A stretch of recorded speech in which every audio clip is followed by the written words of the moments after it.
சம்சாரம் என்னடி பண்ணிட்டு இருக்க? என் தலை எழுத்து கிழிஞ்ச துணியை தச்சுக்கிட்டு இருக்க.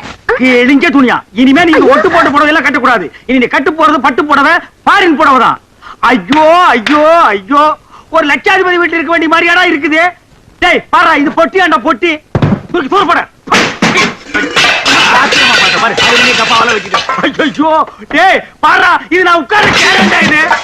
என்ன மாமா, என்ன ஆச்சு?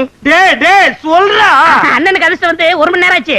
இந்த ஊர்லயே அண்ணன் பெரிய பணக்காரரு. ஏன்னா இந்த பர்னிச்சர் என்ன பண்ண போறீங்க? கேக்குறான் பாரு கேரப்பாய மாதிரி ஒரு கேள்விய. 15 லட்சத்துக்கான செலவு இல்ல.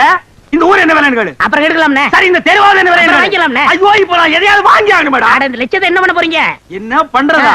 இந்த குடிச்சவத்து மாதிரி இருக்கிற வீட்டை இடிச்சு தள்ளிட்டு டாடா பிர்லா ரேஞ்சுக்கு ஒரு பங்களா, வீடு பூரா ஏசி, கார் ஏசி, கக்கூஸ் ஏசி, கண்ட இடமெல்லாம் ஏசி, ஏசியோ ஏசி, அதுக்கு மேல டிவி, அதுக்கு மேல ஆண்டனா,